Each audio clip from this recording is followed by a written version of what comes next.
Cada vez há mais doentes com diabetes, uma doença que se instala silenciosamente em pessoas de todas as idades. Que riscos para a saúde corre quem sofre desta doença? Outros riscos, que comportamentos podem ser adotados para preveni-la? Que limitações é que um diabético tem no dia-a-dia? São algumas das questões a que queremos hoje responder. O escritor José Jorge Letria descobriu há 3 anos que tinha diabetes e agora decidiu pôr preocupações e também apresentar soluções num livro. E ele está hoje connosco. Muito boa tarde. Boa tarde.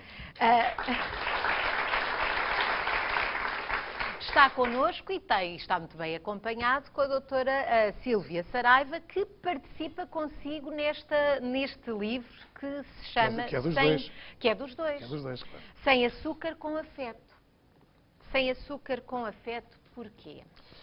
Olha, em primeiro lugar, porque eu sempre gostei muito, fui jornalista há muitos anos, sempre gostei muito de fazer títulos. E este título, pensando no com açúcar, com afeto, achei que dava um trocadilho interessante e adequado a esta situação e à mensagem que eu pretendia transmitir.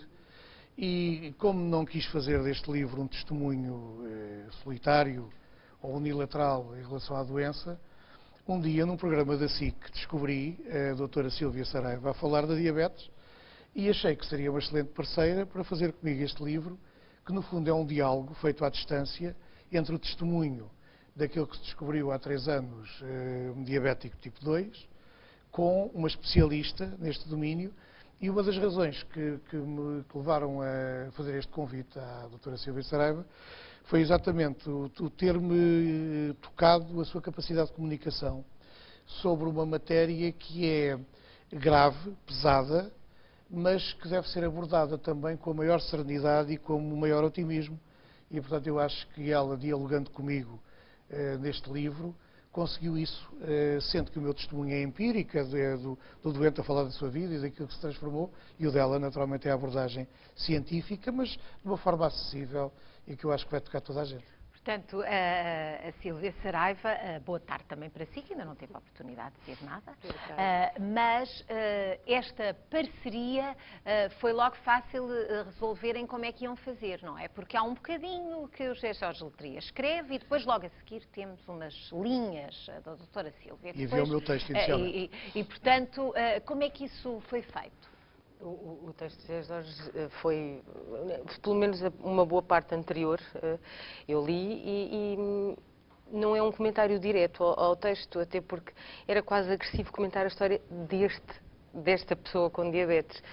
Eu falei de uma diabetes em geral, inspirando no percurso que o José Jorge tinha tido. Muito semelhante a muitos outros doentes, não é? As dúvidas, o incómodo, a aceitação, a descoberta da doença, há muitas coisas em comum entre estes doentes. Para começar, a diabetes é uma doença crónica. Qualquer doença crónica implica um percurso de aceitação dessa doença e implica uma obrigatoriedade dessa aceitação para ser gerida em paz.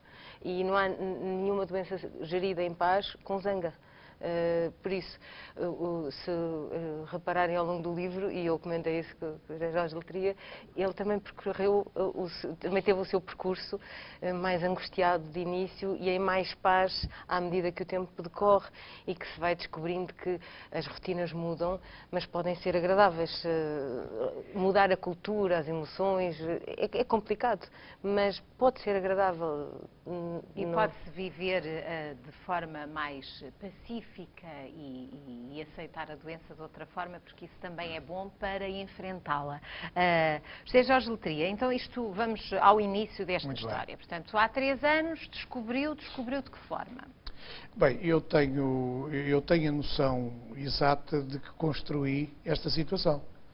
Tive uma vida sedentária, fui jornalista há 26 anos, sobretudo em jornais diários, portanto... Muito tempo sentado? Muito tempo sentado, com uma alimentação absolutamente irracional, o comer quando calhava, pouco exercício físico, uma situação de stress permanente e depois... Uma alimentação irracional significa o quê? Fora de horas, quantidades e o que calha. excessivas, Conceição é jornalista, sabe o que é a pressão a que um jornalista está sujeito, não sai da redação às 2, volta às 3. É melhor eu não dizer o que é que almocei hoje. Pois, o problema é esse. É melhor que é um mau exemplo. Hoje foi um mau exemplo, mas eu nem vou falar nisso. Vamos adiante. E depois a procura de energias a qualquer preço, ou seja, comer chocolate, comer coisas doces. Eu sempre fui goloso, não é?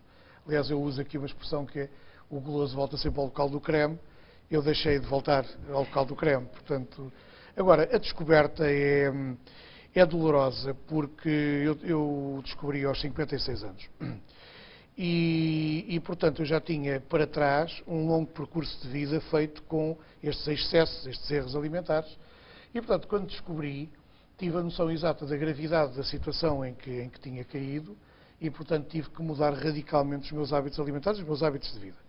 E depois há uma outra coisa que eu gostava de sublinhar também. Eu tenho publicado muitos livros ao longo da minha vida, para crianças e para adultos, e agora apareço com um livro sobre a diabetes. É que eu toda a minha vida me bati por causas, e eu acho que esta é uma causa absolutamente oportuna. Eu acho que é muito importante que as pessoas que, pelos livros ou por outra atividade, possam ter alguma notoriedade, que possam transmitir um exemplo que ajude os outros a não caírem exatamente no mesmo abismo ou na mesma situação. Até porque, como jornalista, também tem tido essa informação de que a diabetes tem aumentado de uma forma assustadora. A doutora Silvia Saraiva testemunha isso sem qualquer hesitação. Entre os mais jovens, entre os mais velhos, claro, os casos não param de aumentar. A epidemiologia da diabetes está assustadora e tem uma razão. A genética está lá.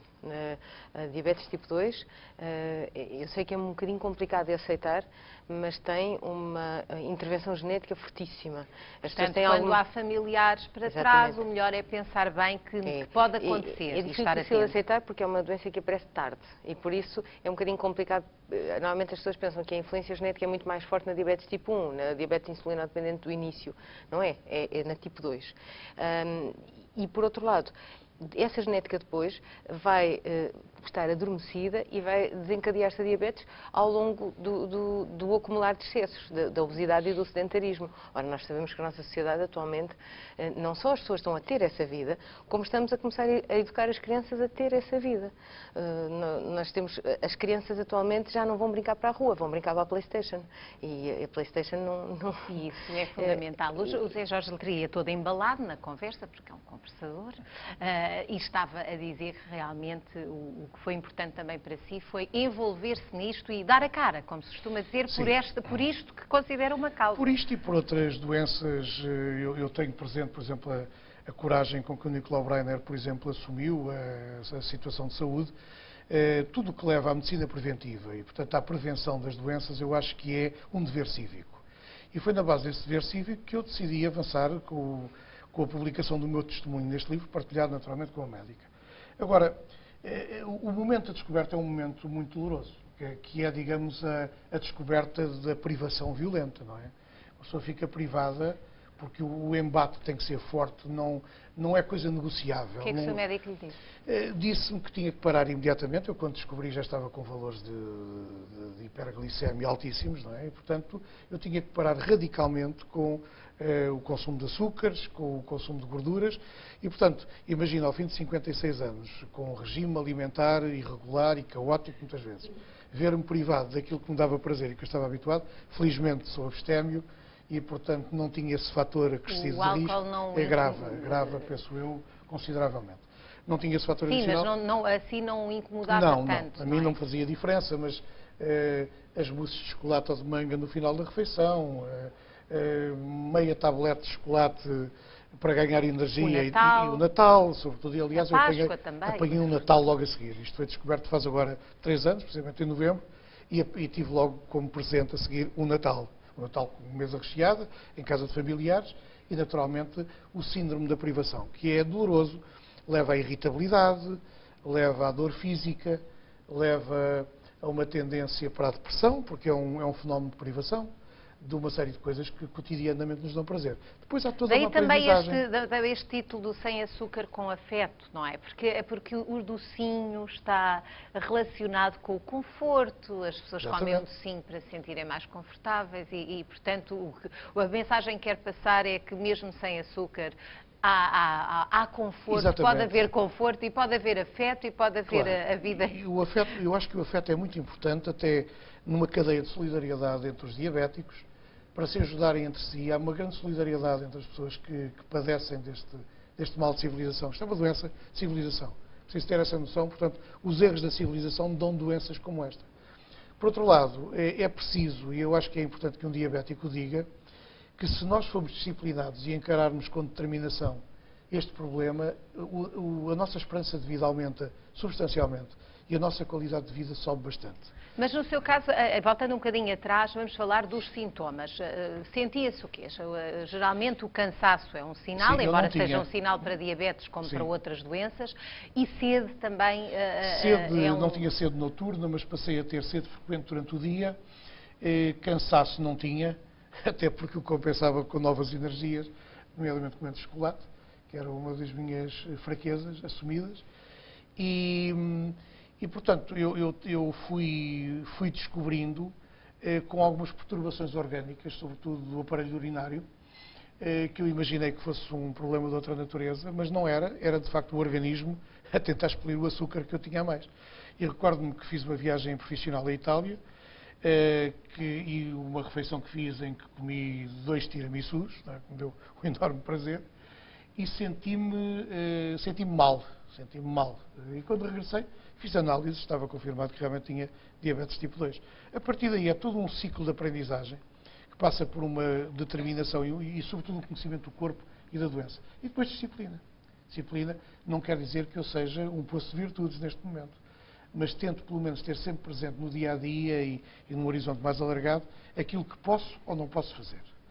E nesse sentido, a reflexão também que fiz, lendo livros e lendo o que a Sílvia escreveu também a pretexto dos motes que eu lhe fui dando, tem-me permitido estar a aprender constantemente e sobretudo, ter esta perspectiva. E perceber como é que o corpo reage, nomeadamente em relação ao regime alimentar, àquilo que... A questão do stress, por exemplo, uma coisa sobre a qual falámos.